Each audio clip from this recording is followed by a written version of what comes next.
Hello everyone. आज हम लेकर आए कुछ इम्पोर्टेंट करंट अफेयर। चलिए उसका अध्ययन करते हैं। प्रश्न नंबर 1 है, अंतर्राष्ट्रीय प्रकाश दिवस कब मनाया जाता है? तो इसका आंसर हो जाएगा ये 16 मई को। इससे संबंधित तथ्य जानते हैं। 16 मई 2020 को संपूर्ण विश्व में दूसरा अंतर्राष्ट्रीय प्रकाश दिवस इंटरनेशनल डे ऑफ लाइट मनाया गया। यह दिवस विज्ञान, संस्कृति, कला, शिक्षा और सतत विकास, औषधि, संचार और ऊर्जा के विविध क्षेत्रों में प्रकाश की भूमिका के उपलक्ष्य में मनाया जाता है। वर्ष 1960 में प्रसिद्ध भौतिकी शास्त्री और इंजीनियर थियोडोर मेनन द्वारा लेजर के पहले सफल संचालन की वर्षगांठ के उपलक्ष्य में 16 मई को यह दिवस मनाया जाता है। तो किनके सफल परीक्षण के? थियोडोर मेनन के भौतिकी के शास्त्री थे। इन्होंने अपनी लेजर संबंधित पहले सफल परीक्षण के उद्देश्य में हर साल मनाया जाता है। अगला प्रश्न देखते हैं, विश्व दूरसंचार और सूचना समाज दिवस कब मनाया जाता है? तो इसका आंसर हो जाएगा ए 17 मई को। संबंधित तथ्य जानते हैं। 17 मई 2020 को संपूर्ण विश्व में विश्व दूरसंचार और सूचना समाज दिवस world telecommunication and information society day मनाया गया। इसका मुख्य विषय थीम था connect 2030 ICTS for the sustainable development goal SDC। इसका उद्देश्य जो है सूचना और दूरसंचार प्रौद्योगिकी के लाभ के प्रति लोगों में जागरूकता पैदा करना तथा दूर दराज के इलाकों में रहने वाले लोगों को सूचना एवं दूरसंचार प्रौद्योगिकी को सुलभ कराना है। उल्लेखनीय है कि 17 मई को यह दिवस पहली अंतर्राष्ट्रीय टेलीग्राफ कन्वेंशन पर स्थापना के उपलक्ष्य में मनाया जाता है। अगला प्रश्न देखते हैं, अंतर्राष्ट्रीय संग्रहालय दिवस कब मनाया जाता है? इसका आंसर हो जाएगा ए 18 मई को। संबंधित तथ्य जानते हैं। 18 मई 2020 को संपूर्ण विश्व में अंतर्राष्ट्रीय संग्रहालय दिवस इंटरनेशनल म्यूजियम डे मनाया गया। इसका मुख्य विषय था, जिसकी थीम थी museum for equality, diversity and inclusion.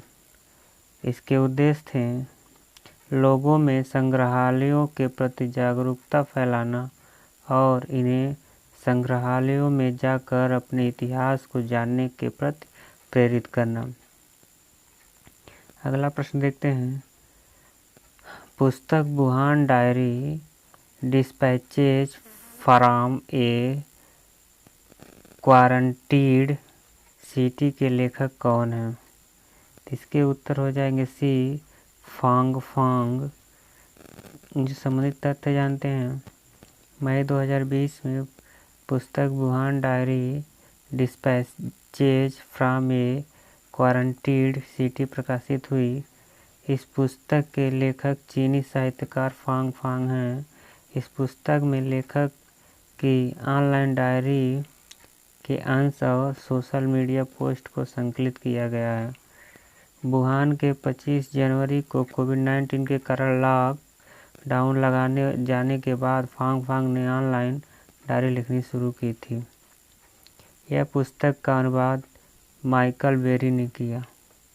अगला प्रश्न देखते हैं, मई 2020 में चीन और पाकिस्तान की सरकार ने डायमर भाषा बांध प्रोजेक्ट हस्ताक्षर किए। सिंधु नदी पर निर्मित किए जा रहे इस बांध की ऊंचाई कितनी होगी? इसकी ऊंचाई होगी, इसका आंसर डी हो जाएगा 272 मीटर। संबंधित तथ्य जानते हैं। मई 2020 में पाकिस्तान और चीन सरकार ने डायमर भाषा बांध प्रोजेक्ट पर हस्ताक्षर किए। हस्ताक्षरित अनुबंध में मुख्य बांध तथा 21 मेगावाट की जल विद्युत परियोजना का निर्माण तथा अन्य कुछ प्रोजेक्ट शामिल हैं। यह प्रोजेक्ट पाकिस्तान में वर्ष 2010 में मंजूर किया गया था, किंतु अंतर्राष्ट्रीय एजेंसियों जो प्रोजेक्ट का वित्त पोषण कर रही थी, भारत के विरोध के कारण पीछे हट गए। यह बांध खैबर पख्तूनख्वा के कोहिस्तान और गिलगित बाल्टिस्तान में स्थित है, जो सिंध नदी पर निर्मित किया जा रहा है। इस बांध की ऊंचाई 272 मीटर होगी। यह विश्व का सबसे लंबा रोलर कॉम्पैक्ट कंक्रीट बांध होगा। अगला प्रश्न देखते हैं। हाल ही में चर्चित इन्वेटबोट क्या है?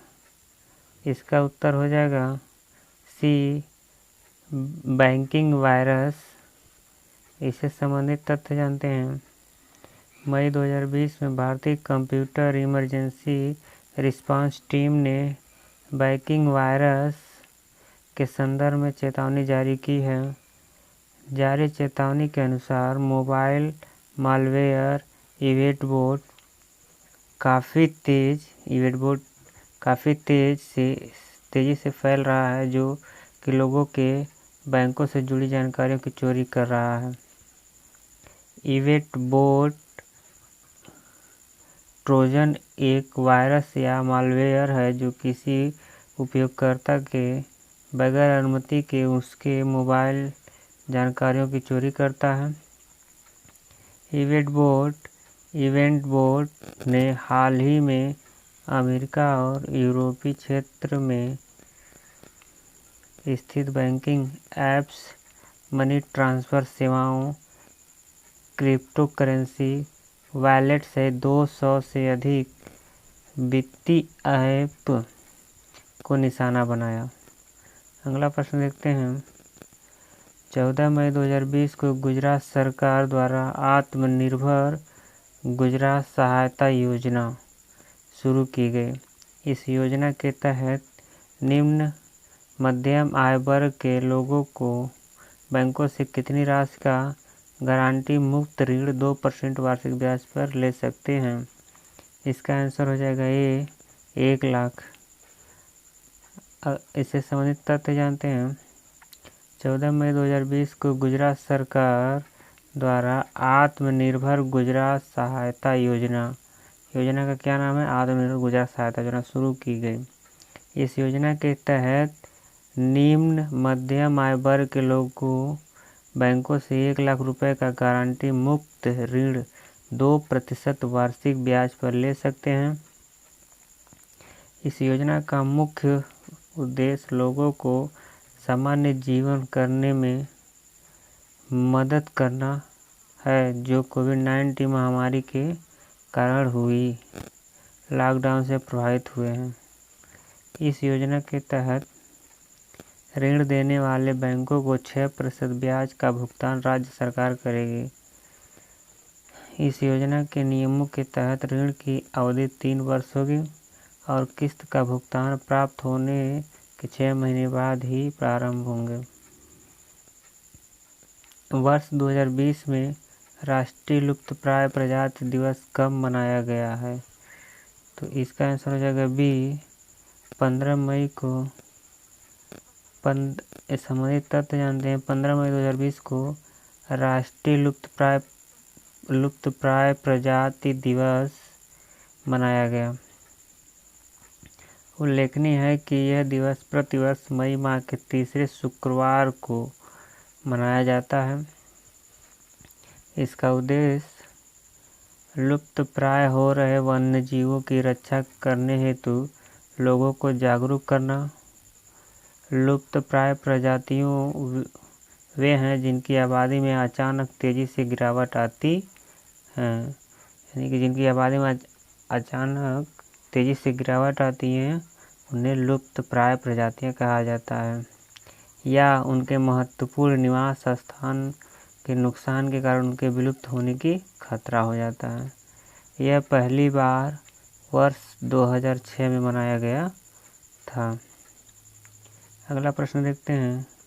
मई 2020 में कोविड-19 महामारी को आधिकारिक रूप से रोकने वाला कौन यूरोप का पहला देश बना? इसका उत्तर हो जाएगा बी, स्लोवेनिया। इससे संबंधित तथ्य जानते हैं। मई 2020 में स्लोवेनिया कोविड-19 महामारी को आधिकारिक रूप से रोकने वाला यूरोप का पहला देश बना। इसके साथ ही स्लोवेनिया ने अन्य यूरोपीय देशों से प्रवेश करने वाले लोगों पर प्रतिबंध लगा दिया है। अगला प्रश्न देखते हैं। 19 मई 2020 को थॉमस थाबाने ने किस देश के प्रधानमंत्री पद से इस्तीफा दिया है? इसका उत्तर हो जाएगा सी, लेसोथो। ये लेसोथो के प्रधानमंत्री थे। 19 मई 2020 को लेसोथो के प्रधानमंत्री थॉमस थाबाने ने अपने पद से इस्तीफा दे दिया। उनके और उनकी मौजूदा पत्नी पर लगभग 3 वर्ष पूर्व अपनी पूर्व पत्नी की हत्या की साजिश का संदेह होने के कारण देश में राजनीतिक अस्थिरता के कारण उन्होंने अपना इस्तीफा दिया। संसद द्वारा लेसोथो के वित्त मंत्री मोएकेटजी मजोरो को देश का अंतरिम प्रधानमंत्री चुना गया। लेसोथो दक्षिण अफ्रीकी पर्वतीय राज्य है जिसकी राजधानी मासेरू है। अगला प्रश्न देखते हैं। 19 मई 2020 को भारत समेत कितने देशों का चयन WHO के कार्यकारी बोर्ड के लिए हुआ? इसका आंसर हो जाएगा बी, 10 देशों का। संबंधित तथ्य जानते हैं। 19 मई 2020 को भारत समेत 10 देशों का चयन विश्व स्वास्थ्य संगठन के कार्यकारी बोर्ड के लिए हुआ। भारत के अलावा कार्यकारी बोर्ड में शामिल अन्य देश हैं बोत्सवाना, कोलंबिया, घाना, गिनी, बिसाऊ, मेडागास्कर, ओमान, दक्षिण कोरिया, रूस और यूके। 34 सदस्यीय इस कार्यकारी बोर्ड में शामिल देशों को 194 देशों की विश्व स्वास्थ्य संगठन महासभा द्वारा 3 वर्ष के लिए चुना जाता है। कार्यकारी बोर्ड का प्रमुख कार्य स्वास्थ्य महासभा के निर्णय और नीतियों को प्रभावित बनाना, साथ ही उसे सलाह देना और इसके कार्य को पूरा करना है। अगला प्रश्न देखते हैं। विश्व मधुमक्खी दिवस कब मनाया जाता है? इसका आंसर हो जाएगा ए, 20 मई को विश्व मधुमक्खी दिवस मनाया जाता है। संबंधित तथ्य जानते हैं। 20 मई 2020 को संपूर्ण विश्व में पहला विश्व मधुमक्खी दिवस वर्ल्ड बी डे मनाया गया। यह दिवस मधुमक्खियों परागणकों के महत्व, सतत विकास में उनके योगदान तथा उनके संरक्षण के बारे में जागरूकता बढ़ाने के लिए मनाया जाता है। यह दिवस 18वीं शताब्दी के आधुनिक मधुमक्खी पालन की तकनीक का नेतृत्व करने वाले एंटोन जंसा के जन्मदिन 20 मई के उपलक्ष्य में मनाया जाता है। ज्ञातव्य है कि स्लोवेनिया के बीकीपर्स एसोसिएशन के नेतृत्व में संयुक्त राष्ट्र के सम्मुख 20 मई को प्रतिवर्ष मधुमक्खी दिवस मनाए जाने का प्रस्ताव रखा गया था, जिसे 7 जुलाई 2017 को इटली में आयोजित संयुक्त राष्ट्र के खाद्य एवं कृषि संगठन के 40वें सत्र में अनुमोदित किया गया था। अगला प्रश्न देखते हैं, विश्व माप विज्ञान दिवस कब मनाया जाता है? इसका आंसर हो जाएगा डी, 20 मई को। संबंधित तथ्य जानते हैं। 20 मई 2020 को संपूर्ण विश्व में विश्व माप विज्ञान दिवस वर्ल्ड मेट्रोलॉजी डे मनाया जाता है। मुख्य विषय था इसका, थीम जो था, वैश्विक व्यापार के लिए माप, मेजरमेंट फॉर ग्लोबल ट्रेड। उल्लेखनीय है कि यह दिवस 1875 में मीटर कन्वेंशन के हस्ताक्षर की वर्षगांठ के रूप में मनाई जाती है। अगला प्रश्न देखते हैं, 19 मई 2020 को किस प्रसिद्ध लेखक के 86वें जन्मदिन के अवसर पर उनकी नई पुस्तक hop on my adventures on boats, trains and planes के ई-बुक संस्करण का विमोचन किया गया? इसका आंसर हो जाएगा ए, रस्किन बॉन्ड। संबंधित तथ्य जानते हैं। 19 मई 2020 को प्रसिद्ध लेखक रस्किन बॉन्ड के 86वें जन्मदिन के अवसर पर उनकी नई पुस्तक hop on my adventures on boats, trains and planes के ई-बुक संस्करण का विमोचन किया गया। इस पुस्तक में उनके बचपन में नावों, रेलगाड़ियों और विमानों के कुछ यादगार यात्रा रोमांचों का वर्णन है। रस्किन बॉन्ड की इस नई किताब का चित्रण सम्राट हल्दर ने किया है। अगला प्रश्न देखते हैं, 19 मई 2020 को केंद्र सरकार ने किसे राष्ट्रीय कृषि और ग्रामीण विकास बैंक, जिसको नाबार्ड बोलते हैं, का नया अध्यक्ष नियुक्त किया? तो इसका आंसर हो जाएगा ये, गोविंदा राजुलू चिंताला को। संबंधित तथ्य जानते हैं। 19 मई 2020 को केंद्र सरकार ने गोविंदा राजुलू चिंताला को राष्ट्रीय कृषि और ग्रामीण विकास बैंक का नया अध्यक्ष नियुक्त किया। वर्तमान में वह नाबार्ड में चीफ जनरल मैनेजर के पद पर कार्यरत हैं। उनका कार्यकाल जुलाई 2020 तक रहेगा। इस पद पर वह डॉक्टर हर्ष कुमार भनवाला का स्थान लेंगे। नाबार्ड के बारे में कुछ जानते हैं। बी सीतारमण समिति की रिपोर्ट के आधार पर इसकी स्थापना 12 जुलाई 1982 में की गई थी। इसका मुख्यालय मुंबई में है। अगला प्रश्न देखते हैं, 12 मई 2020 में किस राज्य से गुजरने वाले प्रवासी श्रमिकों के लिए चरण पादुका अभियान शुरू किया गया है? इसका आंसर हो जाएगा बी, मध्य प्रदेश में। संबंधित तथ्य जानते हैं। मई 2020 में मध्य प्रदेश से गुजरने वाले प्रवासी श्रमिकों के लिए चरण पादुका अभियान शुरू किया गया। यह अभियान मध्य प्रदेश पुलिस द्वारा संचालित किया जा रहा है। इस अभियान के तहत प्रवासी श्रमिकों को जूते और चप्पल प्रदान किए जा रहे हैं। ज्ञातव्य है कि भारत ने आत्मनिर्भर भारत अभियान की घोषणा की है, जिसके तहत प्रवासी श्रमिकों को बड़े पैमाने पर किया जाएगा। इस सरकार ने इस पहल हेतु 20 लाख करोड़ रुपए का आवंटन किया है।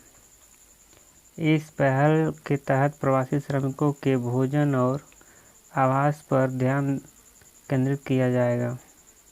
अगला प्रश्न देखते हैं, संवाद और विकास के लिए सांस्कृतिक विविधता का विश्व दिवस कब मनाया जाता है? इसका आंसर हो जाएगा बी, 21 मई को। इससे संबंधित तथ्य जानते हैं। 21 मई 2020 को संपूर्ण विश्व में संवाद और विकास के लिए सांस्कृतिक विविधता का विश्व दिवस world day for cultural diversity for dialogue and development मनाया गया।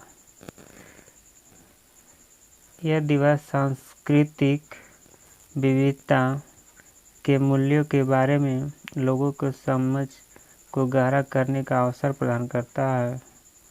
वर्ष 2001 में यूनेस्को ने सांस्कृतिक विविधता पर सार्वभौमिक घोषणा को अपनाया था। संयुक्त राष्ट्र महासभा ने दिसंबर 2002 में प्रतिवर्ष 21 मई को मनाए जाने की घोषणा की थी। अगला प्रश्न देखते हैं। मई 2020 में किसे वर्ष 2019 के अलेक्जेंडर डेल रिपल अवार्ड प्रदान किया गया? इसका आंसर हो जाएगा बी, वाइस एडमिरल विनय बदवार। संबंधित तथ्य जानते हैं। मई 2020 में भारतीय नौसेना जल सर्वेक्षण के मुख्य जल सर्वेक्षक वाइस एडमिरल विनय बदवार को अलेक्जेंडर डेल रिपल अवार्ड 2019 प्रदान किया गया। उन्हें यह पुरस्कार भारतीय जल सर्वेक्षण और विशाल हिंद महासागर क्षेत्र में उनके उत्कृष्ट योगदान के लिए दिया गया। इस पुरस्कार के विजेता का चयन यूके हाइड्रोग्राफिक ऑफिस के मुख्य समिति द्वारा विश्व भर में हाइड्रोग्राफिक, कार्टोग्राफिक और नेविगेशन के मानकों को बढ़ाने के प्रयासों के लिए किया जाता है। यह पुरस्कार यूके के रक्षा मंत्रालय द्वारा दिया जाता है। अगला प्रश्न देखते हैं। हाल ही में अंतर्राष्ट्रीय चाय दिवस कब मनाया गया? इसका आंसर सी हो जाएगा 21 मई को। संबंधित तथ्य जानते हैं। 21 मई 2020 को संपूर्ण विश्व में अंतर्राष्ट्रीय चाय दिवस इंटरनेशनल टी डे मनाया गया। उद्देश्य है चाय उत्पादकों और चाय श्रमिकों की स्थिति में सुधार करने का प्रयास करना। गौरतलब है कि संयुक्त राष्ट्र महासभा ने भारत द्वारा अक्टूबर 2015 में चाय पर खाद्य और कृषि संगठन के अंतर सरकारी समूह की बैठक में दिए गए प्रस्ताव के बाद 21 मई को इस दिवस के रूप में घोषित किया था। वर्ष 2019 से पहले प्रमुख चाय उत्पादक देशों Bangladesh, Sri Lanka, Nepal, Vietnam, Indonesia, Kenya, Malawi, Malaysia, Uganda, Bharat, Tanzania में 15 दिसंबर को यह दिवस मनाया जाता था। अगला प्रश्न देखते हैं। अंतर्राष्ट्रीय जैव विविधता दिवस कब मनाया जाता है? इसका आंसर हो जाएगा सी, 22 मई को। संबंधित तथ्य जानते हैं। 22 मई 2020 को संपूर्ण विश्व में अंतर्राष्ट्रीय जैव विविधता दिवस international day for biological diversity मनाया गया। वर्ष 2020 में इस दिवस का मुख्य विषय थीम जो है हमारा समाधान प्रकृति में निहित है, our solution are in nature है। उल्लेखनीय है कि संयुक्त राष्ट्र महासभा ने 20 दिसंबर 2000 को प्रतिवर्ष 22 जुलाई को इस दिवस को मनाने की घोषणा की है। अगला प्रश्न देखते हैं। 22 मई 2020 को किसने विश्व स्वास्थ्य संगठन के कार्यकारी बोर्ड के नए अध्यक्ष के रूप में कार्यभार संभाला या ग्रहण किया? इसका उत्तर हो जाएगा सी, डॉक्टर हर्षवर्धन, जो इंडिया के हैं, भारत के हैं। संबंधित तथ्य जानते हैं। 22 मई 2020 को भारत के केंद्रीय स्वास्थ्य एवं परिवार कल्याण मंत्री डॉक्टर हर्षवर्धन ने विश्व स्वास्थ्य संगठन के 34 सदस्यीय कार्यकारी बोर्ड के नए अध्यक्ष के रूप में कार्यभार ग्रहण किया है। उल्लेखनीय है कि बोर्ड के अध्यक्ष पद का चयन WHO के 6 क्षेत्रीय समूहों में से प्रत्येक 1 वर्ष के लिए रोटेशन के आधार पर किया जाता है। वे क्षेत्रीय समूह हैं अफ्रीका रीजन, अमेरिका रीजन, दक्षिण पूर्वी एशिया रीजन, यूरोपियन रीजन, पूर्वी भूमध्य रीजन और पश्चिमी प्रशांत रीजन। इस पद पर उन्होंने जापान के हिरोकी नकटानी का स्थान लिया।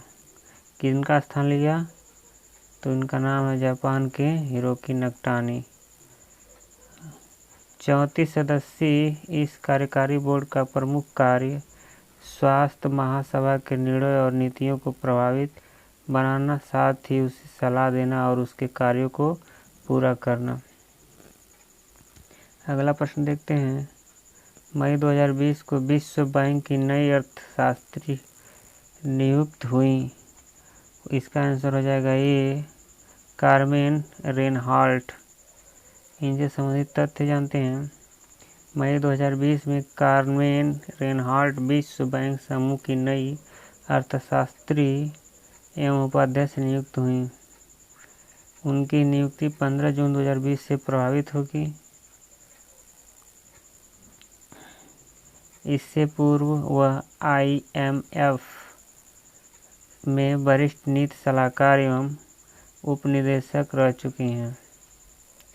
उन्हें अर्थशास्त्र में किंग जुआन कार्लोस पुरस्कार और NABE के एडम स्मिथ पुरस्कार से सम्मानित भी किया जा चुका है।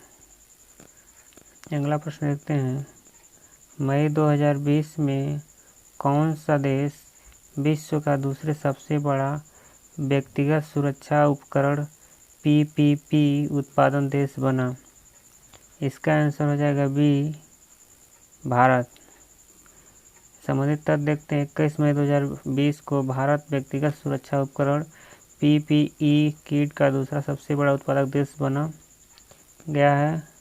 चीन PP किट के उत्पादन में प्रथम स्थान पर है।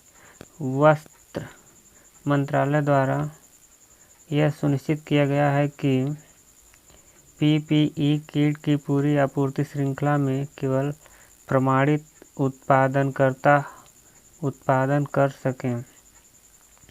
व्यक्तिगत सुरक्षा उपकरण PPE की जांच और प्रमाणन कार्य के लिए देश भर में कुल 9 प्रयोगशालाओं को मान्यता प्रदान की गई है।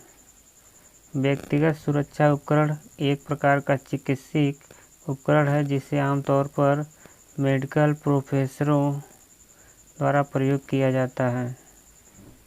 यह न केवल डॉक्टरों, नर्सों जैसे चिकित्सा पेशेवरों की सुरक्षा करता है बल्कि कोविड-19 जैसी घातक बीमारी के प्रसार को रोकने में भी मददगार है। अगला प्रश्न देखते हैं। मई 2020 में किस देश ने चीन की कंपनियों को स्टॉक एक्सचेंज से हटाने का विधेयक पारित किया? इसका आंसर हो जाएगा बी, अमेरिका ने। संबंधित तथ्य जानते हैं। मई 2020 में अमेरिकी सीनेट ने चीन की कंपनियों को स्टॉक एक्सचेंज से हटाने का विधेयक पारित किया। यह विधेयक रिपब्लिकन सीनेटर जॉन कैनेडी और डेमोक्रेट सीनेटर क्रिस वैन होलेन ने पेश किया था। इसके तहत कंपनियों को यह स्पष्ट करना होगा कि उनका स्वामित्व और नियंत्रण विदेशी सरकार के हाथ में नहीं है। कंपनियों को ऑडिट रिपोर्ट जमा करनी होगी जिसकी समीक्षा public company accounting website board करेगी। इस कदम के बाद अलीबाबा ग्रुप होल्डिंग्स लिमिटेड और बायडू, इंक जैसे चीनी कंपनियों को अमेरिकी स्टॉक एक्सचेंज में सूचीबद्ध होने से वंचित किया जा सकता है। अगला प्रश्न देखते हैं। मई 2020 में केंद्रीय स्वास्थ्य एवं परिवार कल्याण मंत्रालय ने ड्रग रेगुलेटरी सिस्टम में सुधार हेतु किसकी अध्यक्षता में एक समिति का गठन किया? इसका आंसर हो जाएगा सी, राजेश भूषण। इससे संबंधित तथ्य जानते हैं। मई 2020 में केंद्रीय स्वास्थ्य एवं परिवार कल्याण मंत्रालय ने ड्रग रेगुलेटरी सिस्टम में सुधार हेतु एक 11 सदस्यीय समिति का गठन किया। इस समिति के अध्यक्षता केंद्रीय स्वास्थ्य एवं परिवार कल्याण मंत्री के स्पेशल ऑन ड्यूटी अधिकारी राजेश भूषण कर रहे हैं। समिति में वरिष्ठ स्वास्थ्य अधिकारी, वैज्ञानिक और दवा उद्योग के प्रतिनिधि शामिल हैं। यह समिति वर्तमान ड्रग रेगुलेटरी सिस्टम की जांच करने और सिस्टम को अधिक कुशल बनाने हेतु सिफारिशें देंगी। अगला प्रश्न देखते हैं। हाल ही में किस वैश्विक संगठन द्वारा भारतीय अर्थशास्त्री आभास झा को दक्षिण एशिया में जलवायु परिवर्तन और आपदा जोखिम प्रबंधन का प्रैक्टिस मैनेजर नियुक्त किया गया है? इसका आंसर हो जाएगा ये, विश्व बैंक समूह। संबंधित तथ्य जानते हैं। मई 2020 में विश्व बैंक समूह द्वारा भारतीय अर्थशास्त्री आभास झा को दक्षिण एशिया में जलवायु परिवर्तन और आपदा जोखिम प्रबंधन का प्रैक्टिस मैनेजर नियुक्त किया गया है। इस रूप में वह दक्षिण एशिया देशों के लिए सर्वोत्तम समाधान तलाशने के लिए उच्च योग्य पेशेवरों की एक टीम का नेतृत्व और उनकी तैनाती के लिए जिम्मेदार होंगे। वह दक्षिण एशिया क्षेत्र, डिजास्टर रिस्क मैनेजमेंट और क्लाइमेट चेंज टीम को ग्लोबल प्रैक्टिस सीमाओं से जोड़ने और एकजुट करने के लिए प्रेरित और सहयोग करेंगे।